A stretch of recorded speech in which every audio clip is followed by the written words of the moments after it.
if you watch Live PD, there's a sheriff on that show called Sherif Lamb, okay? Sherif Lamb is, it was one of the most popular shows for police, and the show was canceled, I believe. Was the show canceled, Kai, eventually? The show was canceled, right? I want to call Sherif Lamb to see what he thinks about what's going on right now in what do you call it, in France with this new law that they're proposing, to see what he has to say. Okay, let me know if you guys are ready. You guys ready? We're good with the call? Okay. Hello, this is Mark. Mark, how are you? This is Patrick BetDavid with Adam and Tom Ellsworth. How you doing, Patrick? I'm doing Adam, Tom. I'm doing great, man. I appreciate you taking some time. So I wanted to get your feedback on this. I don't know if you heard about what happened in France and what announcement they're making. I'll read it to you. Then you tell us your thoughts on this, and if this is possible, and if it's good for the people, if it's not good for the people, and can this be something that can have momentum that can lead into U.S.? So here's what France is talking about. Uproar in France over proposed limits on filming police. French President Emmanuel Macron government is pushing a new security bill that makes it illegal to publish images of police officers with intent to cause them harm. Amid other measures, critics fear the new law could hurt press freedoms and make it more difficult for all citizens to report on police brutality. French activists fear that a proposed new security law will deprive them of a potent weapon against abuse. Cell phone videos of police activity, threatening their effort to document possible cases of police brutality, especially in impoverished immigrant neighborhoods. What are your thoughts about this potential new bill that Macron is trying to push in France? You know, at first I thought it's a little bit of a violation of the First Amendment, but then I started reading into it a little bit further, and you know what? We don't get the protection that we need. It is not fair. A lot of times the media uses the First Amendment to go above and beyond what I think it was designed for. Nobody's impeding their ability to go out and report. All we're saying is, I see what the French are doing. What they're saying is you can't put somebody else's life at risk because you didn't like the actions. And how many times have we seen videos where they don't show you the full context of the video either? Yep. And I think it's unfair to those officers to be blasted out there. And we've seen our media, look at what they've done. They'll put your address out there on social media. They'll put your face out there. And that puts our lives and our families at risk at either. So I don't think the First Amendment was designed. I don't think the Founding Fathers had the intentions of putting the very same people who protect you every night at risk because the media decided they didn't like how you did your job. Now, does that say that we shouldn't, I'm not saying you need to hide the actions of bad officers. Absolutely not. This stems from this stems because of a violation of the Constitution the French don't have, but this is getting a lot of attention because of that, where they beat that guy up in the hallway in the recording studio. Mm-hmm. Do you know what they beat him up over? No. He wasn't wearing a mask. They beat him up because he wasn't wearing a mask, and he probably resisted against it. So we're in this weird spot in this world where, you know, we want to violate certain rights of the Constitution and people's freedoms, but then the media wants to retain their full rights and even expound on it to where I think the Founding Fathers didn't have the intention of them being. So you're actually thinking this is not a bad idea on what they're trying to do in France? Well, I see what they're trying to do. I don't know that you can do it here, and I'm a very staunch supporter of the Constitution. I just think that it is inappropriate. It's no different than if I were to put out the media's addresses on my websites. Have you ever heard the saying, the pen is mightier than the sword? I will assure you that the media causes more violence in this country with what they write and what they report than what the police do. So I totally agree with you on that. Completely. 100% agree with you on that. These guys want to continue to incite people and anger people. Why else would you need to know and want to report somebody's address? That's what they're arguing over. They don't like the fact that they can't put these guys on blast for their actions and jeopardize them. Why would you want to do that in the first place? That's not the job of the media, and it's not appropriate that the media do that anyway. Sheriff Lamb, this is Adam here. I have a question for you. Sure. Obviously, 2020 has been a insane year. You've been right. I mean, you've been police officer, sheriff for how many years now total? 4, now going into my second 4. Okay. So just from a macro perspective, what have you seen specifically change rules-wise, but more importantly, perception? Like, do people come up to you with the same amount of respect? Do you get a lot of pushback still? Obviously, everything since George Floyd, BLM, defund the police. Just more of a macro question, like what are you seeing on the ground? Or do people still respect you? Are people, proverbially spit in your face, fuck you, pig? Like, what are you seeing out there since 2020 That's a great question. That actually depends on where you live. Here in my county, we have people that are very pro-police, and what this has done is this has made people appreciate their law enforcement even more. So I think there's a lot of places in this country where they've always appreciated law enforcement, and now they've said, hey, we appreciate you guys even more for what you're doing.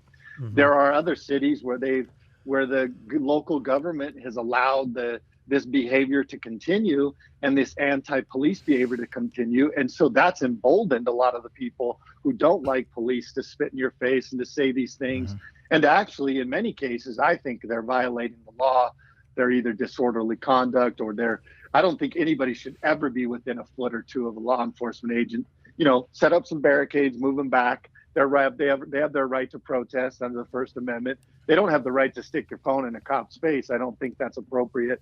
I think that starts getting into the officer safety issues. So you said you don't think they have the right to put a phone camera in a cop's face? Well, I think what it gets into is officer safety. We have a job to protect the public, and we also have a job to protect ourselves.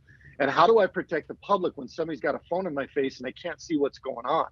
I think that what these cities need to do is, and we've done it here, there's been a lot of agencies in our state that they've set up barricades, and they said, you guys are free to protest right here in this area. Mm-hmm.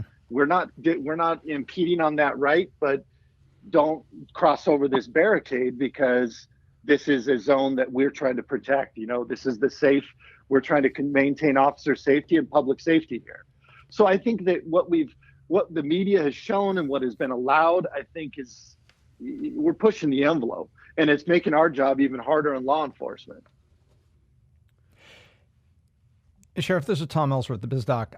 I got a question for you. Hey, how are you? Appreciate your thoughtfulness here.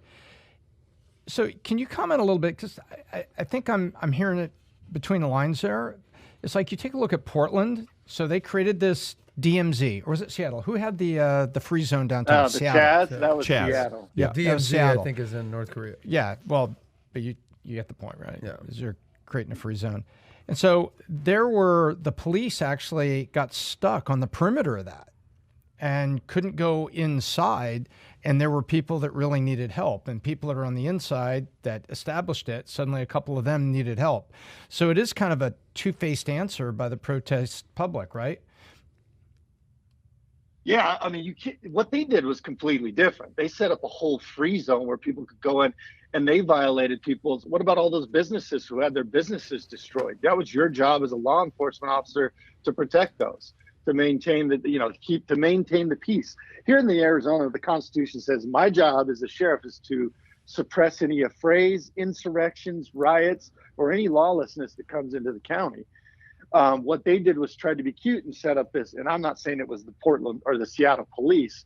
Their government thought it would be best to set up a zone where people could just run amok and not keep them in check. I was listening to your guys' show earlier. How did that work out? What we've done is we've started allowing, like Patrick was talking about Iran. We're just saying, oh, hey guys, if we'll give you this spot if you just don't be violent toward the other thing, and we will. You can't do that. That's children will act completely unruly if you do that. The best example you gave was, hey, I'll give you $100 if you guys just play your Xbox quietly. No, you take the Xbox away.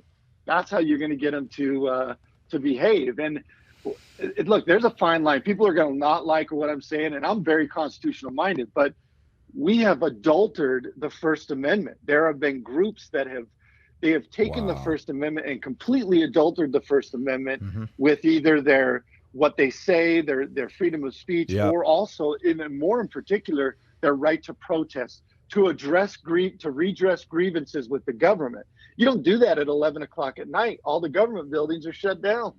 So, I mean, look, we've adulterated the First Amendment. We got to get it in check, get it back. I'm not saying to violate people's rights, but we can't let the First Amendment go to where it wasn't supposed to be. Mark, what do you think is going to happen under a Biden administration with police? I mean, you're seeing what create a momentum with defunding the police.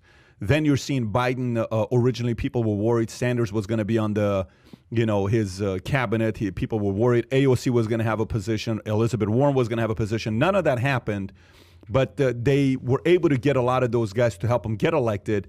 Do you think he's going to be aggressive, like against cops, or do you think he's going to be fairly reasonable with your world, with police officers, cops, sheriffs, all the folks out there that do what you do? Well, I think it's first and foremost important to understand that he is not the president-elect. He has not been He has not been determined by the Electoral College to be the president-elect. The media has claimed him to be the president-elect. So first and foremost, I think it's important to distinguish that. He is a guy pretending to be the president-elect right now. It is likely that he will be the president-elect. I'm not saying he won't, but until December 14th, he's not. It will be terrible under Biden. I think this year showed, during all the riots and the looting and all these different things, they had an opportunity to come out and stand against that and to support the law enforcement agencies across this country, and they failed to do so. Not only did they fail to do so, their silence, or in many cases, some of the rhetoric that they put out there was inflammatory towards law enforcement. So in law enforcement, we can only go off of what we see. And what I saw was a lack of support for law enforcement. Mm-hmm. And what concerns me more than Joe Biden, because I just frankly don't think that if Joe Biden, should he be elected as president, I don't think that he stays in office very long. I'm more concerned about the people that he keeps running up there as potential candidates for these positions. I think that's alarming to me.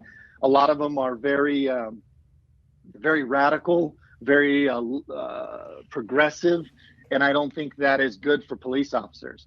And we're starting to see already the failures of some of these policies across this country, Minnesota, a lot of different places. So I think a Biden administration is terrible for law enforcement, and we'll have a lot of work to do. And unfortunately, I think in a lot of places, you're going to see a lot more handcuffs put on than what they've been on. Interesting. Who concerns you the most from the people he's proposed? I don't really think that the policies that his potential chief of staff is putting out there are very good. I think, talks of Elizabeth Warren, some of these other folks.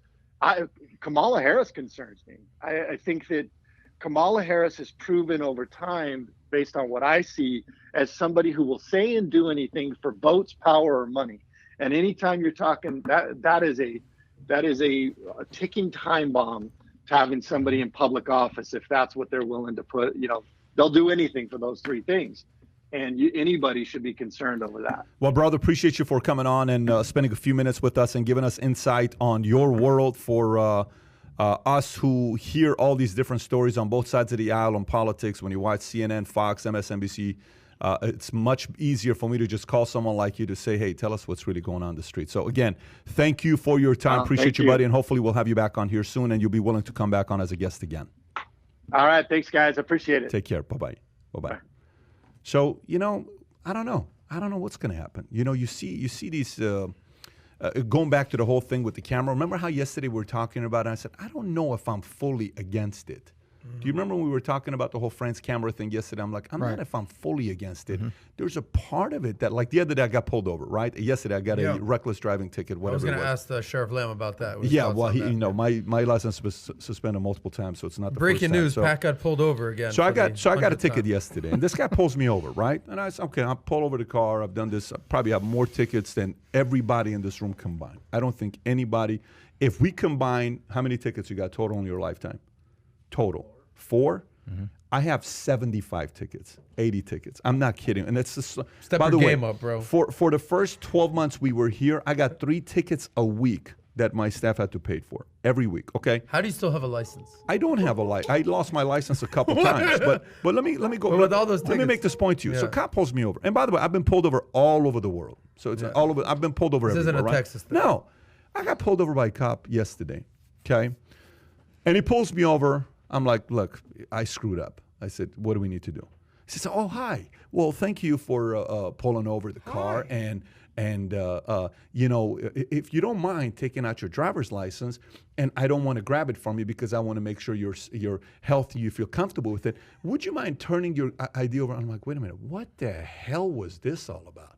So I turned my driver's license over. He gets the whatever code is on the back. Scans the barcode on the back. Okay. He says, "Yeah, okay, you know, we're doing this for your safety." And I'm like, "Great." The guy's got a mask on. A cop's got a mask on. He's talking to me.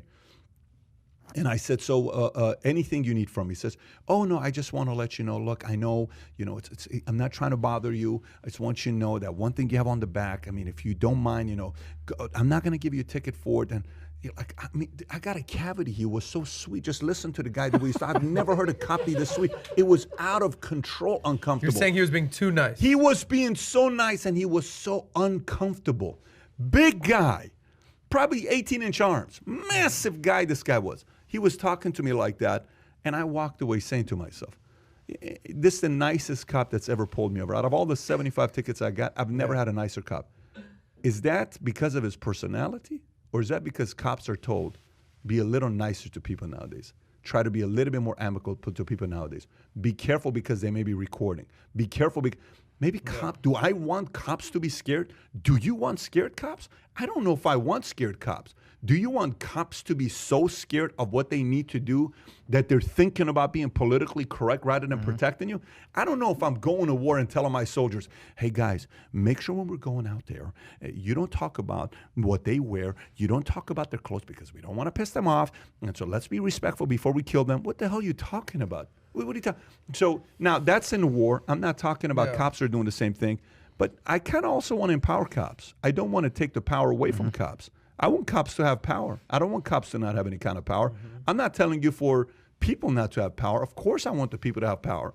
But I think there's a part of it here where it's a slippery slope, but also at the same time, I understand why cops would not be happy with somebody saying, "Okay, say it.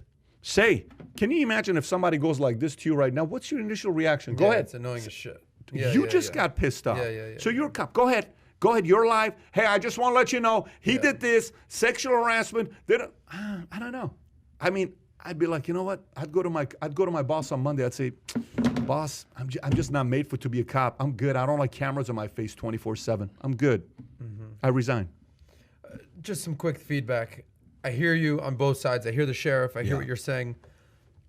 You know, the cop that pulled you over, I don't see anything wrong with him not being an asshole. What do I mean by that? Let me unpack that. Most cops are not assholes. I'm not saying that. When cops pull you over, you're not a freaking criminal because you were speeding 10 miles over the speed limit, okay? There's no reason to be like, "All right, buddy, put your hands on the wheel. Let me see your shit. Like, let's go." And they just, "Dude, okay, just give me a fucking ticket. Let's move on with our life." You don't have to be a total asshole about it. Though. That is a lot of cops, though. Like, I've been pulled over a handful of times. I disagree. I've had very salty listen to what he said. relationships. Listen to what he said. Listen to what he said. We have to be able to reason. Okay, we have to be. It's comments like that that ruins people's reputation. Imagine somebody who lives in the worst part of town where majority of the people are El Salvadorian, and they live in the capital of Mara Salvatrucha. Go to a place in LA and say, "I've met a lot of Salvadorian. They're all like this." Bullshit. You just so happen to live in the capital of a place where MS-13 is at. We just had an El Salvadorian guy in our company cross $1 million this week. Okay, he's been with us for 5 years. He was a former economist in El Salvador. Had the third highest grade in his class. The entire country ended up giving him a scholarship to go to any country. Becomes an economist. Comes to the States. Now him and his wife Rodolfo and Ceci Vargas just crossed $1 million a year income. He's Salvadorian. I don't say, "Oh, because I went to Glendale and I was in Eagle Rock all the time around MS-13, all Salvadorians are like that." The guy said, when we asked the question, you asked the question from him, "How is it today being a cop in 2020? How is it? Do people spit in your face?" And what was his answer? Depends where you live, right? Exactly. So you can't say that about cops everywhere just because of how you've been treated. I wasn't making a blanket statement. Well, you did kind of. No. Okay, we have to run the tapes. Go back and listen to it 2 minutes ago, see what he said. Just because they pull you over, they don't have to be an asshole. No, you said most cops are assholes. I did not say most cops are assholes. Okay. I did not say that. Rewind the tape in a minute here. Gladly, because those words, I said, there's no reason that they have to be an asshole. Just most of them are not assholes. I'm not saying that they are, but if you get a ticket, yeah, like you're surprised that he was sweet. I was actually like, all right, cool. He wasn't being like, "Hey man," like I don't want him to be like over, that. You don't want him to be like, let me see your stuff. Like, you want him to be mean to you? I don't want, listen, I don't want the coaches to my kids. I don't think it's appropriate for a police officer to be that sweet. Okay. I don't think it is. I think there's a fine line between authoritative and being mean. I don't say be authoritative. I'm not telling you be sweet. For me, I think you have to be in the middle for a position like that. That's what I'm saying. Right. He's not in the middle. I'm telling you, he was scared.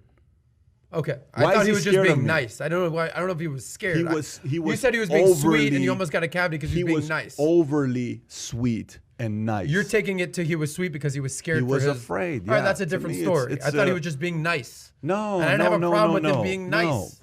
No, he was being a little bit too scared because what if somebody makes a complaint and what if this? I'm like, no, man. you don't want him your playing job. scared. I trust It's you. like we always You talk know what I about told him? You know what I playing told him? like, Here's what I told him. I said, I just want you to know, man, I appreciate you what you do. He said, I just want you to know, you're very important to me. Yeah. Very important to me. How did he respond? And he was shell-shocked. Really? He's shell-shocked. He's like, you're serious? I said, you have no idea how much you mean to me. I appreciate your job. Because on After he gave you a ticket. any given day, your wife and kids don't know if you're going to go home tonight. I hear sell you on insurance. I'm going home tonight. Yes. Unless if I screw up on the freeway. I'm probably going to make it home tonight. They don't know if you're going to go home tonight. Your daughter, your son, this may have been the last time they saw you this morning. I got a lot of respect for cops. And when you forget that part, it's very easy when the whole story about soldiers were coming back from war back in the days and people were spitting in their face at airports. Disgusting. You freaking kidding me? Do you realize what they just said? They missed the birth of their kids. You're sitting here spitting in the guy's face because he gave you freedom and all they did is follow the orders of a president that told them to go to war. It's not like they made a decision to go to war. Correct. They chose to go to war because the president called the shot. What are you doing spitting in their faces? Yeah, I think we have to have respect for military. I think we have to have respect for officers, but I also think we have to have respect for people. I think the one thing that we need to be spending more time talking about is basic respect. It's just respect. Right. You got to respect we the people. We the people's got to respect cops. We the people got to respect military. We just have to respect one another. Yeah. If we come from that standpoint and we do our best to love one another, we got some stuff to do here. 100% agree with you. But we have to lead. We can't be little softies afraid because I may say something that's going to be like, oh my gosh, let me be careful because of political correctness. I'm 100% in agreement with you on that. Statistically speaking, the most dangerous thing officers do, you know what it is? Statistics. If you look at all the incidents, you know what it is? Pull somebody over.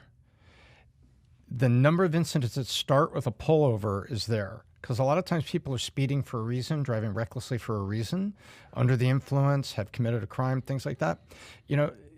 And so you listen to police officers say, listen, when you pull somebody over, here's what I have to do. And I've heard this. They say, I have to be cautious, I have to be clear, and I got to be firm. And when I'm walking up to the window of that vehicle, I'm cautious, and I'm going to be very clear with that driver, and then I got to be firm. Now, are there some cops who go over the edge? Sure. But I think body cams, dash cams kind of neutralize that because what did you say? What tone of voice did you have? It's being recorded because your duty day is being recorded. And I think the people with camera phones at the perimeter, I have no trouble with that. I have big trouble when people jump into the middle of an active police action and they're putting the cameras in their face. You're inciting it and you're creating something that's not there. And by the way, something the sheriff said is absolutely true. It's not about protest. We have the right to free assembly and we have the right to free speech, but we also have disturbing the peace and we have a lot of parameters that go along that. Peaceful protests, peaceful marches, that's where it's got to go. And when you have these people that create these mob scenes and they're creating incidents within what they call as a protest. And they're giving everyone license to attack. What's the underlying current there is a attack on authority and the police represent authority and they're getting attacked on what's going on in the protests right now. And I think we need to appreciate the fact that are there some bad cops? Sure there are. However, just take a look at body cams, dash cams, and recording what's going on and appreciate the fact that statistically speaking, the most dangerous thing a policeman does is pull people over. It's a question mark. You pull somebody over, it's a question mark. You got to respect it. It's kind of like when you work at a company, Adam, and all of a sudden your employees flip on you, okay? And it happens to different leaders. I have it happen to our sales leaders all the time, and it happens to department leaders all the time. Tom's very aware of this as well. He's been in the world for a long time and he's seen this happen. It's when the boss becomes afraid of losing employees. When you get afraid of losing employees to the point where you start making decisions based on afraid of losing employees, you officially lost the ability to lead your company, lead your department. You can't be like that. Now, let's flip it. If you are losing employees because you treat them like crap, you're getting what you deserve. So you have to understand that part as well. So it's not just a one side, like when a guy, oh God, you know, they're done. Well, maybe you got some things you got to work on, man. Some way you treat people, like you may want to work a little bit more on that relationship thing. I'm not telling you to be timid. I'm just telling you be a little bit more respectful. Hear them out a little bit. Right. Be willing to support them just because they're, you know, have their back during good and bad times. Like you got to go through some of that process together. But if it flips and it's just somebody becoming too worried about losing people, you're no longer leading that organization. The organization is leading you, similar to when kids are leading their parents. You know, I'll give a final thought on Tom's comment. Yeah. Great stat about the most dangerous interaction is with cops is when they pull you over. My question with that is, I would assume the majority of interactions with cops are when they pull you over. I mean, think about how often are you interacting with cops, unless you're at a freaking riot that we're talking about here, where you're putting a camera in someone's face. On your day-to-day interactions, you're not dealing with cops. Like if you go to like a sports game, maybe they're outside the arena, you know, but like how often do you interact with cops? You interact with cops 75 times a year, apparently, with all the tickets that you get. But it's dangerous, but it's also the most likely situation to happen interacting with cops. And this goes back to my initial point. I'm being very clear here. If you get a $200 speeding ticket times 75, all right, whatever, bro, I got $200. For the common person out there, they get a $200 speeding ticket, plus they get points on their license, plus their insurance goes up. Their fucking day is ruined, and now they don't have the money to pay for the insurance. They're very upset. It's a law, though. It is a law. It is a law. It's a law. So, no doubt. I broke a law. No doubt. Yeah. But you have the ability to pay for it, no questions asked. But I also got tickets when I was broke, too. You're assuming that Okay. I've been rich my entire life. But you've been rich for a good 20 years now. Not 20 years. 20 years ago, I was 22 years old. I was broke. No, I started making... 15 years. 15 years. Where are you going here? I'm just You're going- about I'm to just say curious that to know what you you're shouldn't saying. give a ticket to someone who doesn't have the ability to pay? That's not what I'm saying. That's not what I'm saying at all. I'm just saying, number one, most interactions are within someone getting pulled over. So not only is it the most dangerous, but I assume the majority of interactions are, here's your ticket, keep it moving. But if there's 10 million people getting pulled over every year, obviously it's going to be very high propensity to violence. 90% of interactions cops have with people are those that broke the law. I broke a law. So everybody that they're getting a call to go to someone's house because of domestic violence. They're getting a call to go to someone's house because somebody, robbed them. They're getting a call to go because there was an accident. Totally with you on that. Everything is, so imagine your entire life is you're calling to go to deal with someone that broke the law. What a wonderful way to start your day. Horrible. There Sucks. you go. But back to my initial point. Yeah. There's a big difference in going to someone's house because of a murder or domestic violence versus, hey, man, you were going 50 and a 35. It's like, all right, cool, I'll take the ticket, but like, don't add insult to injury and be like, you don't need to be treated like a criminal because you were speeding. Let me flip the conversation on you about cops, okay? My sister can totally remember a couple of these stories. I'm not going to tell you a couple of them because they're pretty bad. I can't stand bad cops, and I call them out ASAP. There's witnesses. One time we're going down to Newport Beach. I was giving a talk at Balboa Club, and I was going my expedition. 22 years old. This is at the peak of my temper, and I'm not, I only got 10 grand in the bank, saved up my money from working at Bally's, and I'm using all that money to grow my business, which is not going well. Now I'm driving down, cop pulls me over, and he comes from the other side, okay? And he comes with a gun, pointed at the car. I'm like, what the hell are you doing? So he comes to the side with his gun in his hand. I said, what the hell are you doing? 405 freeway right off the Venice exit. You know where the Venice exit is, right off the 405 freeway? Yep, yeah, exactly. I said, what are you doing? I said, can I ask you what you're doing? Well, there's been reports of a stolen car. I said, so what the hell do you have a gun in your hand? I said, you see 6 people in this car with a suit on. So how long you been a cop? None of your business. How long have you been a cop? How long have you been a cop? He wouldn't answer that question for me. I said, how long you been a cop? So finally, what do? I go show up to court. You know what he gave me a ticket for? No joke. I'm actually not joking here. Going 71 on a freeway that was 65. I got a ticket going 71 on 65. Well, you broke the law, Pat. But I broke the law, so I went to court. And I specifically wanted to know how long that guy had been a cop. You know how long he had been a cop? 90 days. Yeah. He was a baby cop, okay? walking out with a gun on. What the hell are you doing walking out with a gun on? Can you imagine if you do Tough that? guy. Yeah, what are you doing? So there are those cops that use their badge and their gun as a method of a weapon that I'm more powerful than you. I cannot stand that at the highest level. But that's less than 1%. I agree. Okay, less than 1%. For me to put that onus on the other 99% who are trying to do their best, I'm not going to do it based on 1%. I'm with you on that. You never use exception to say the entire community is there because of 1%. Not going to happen.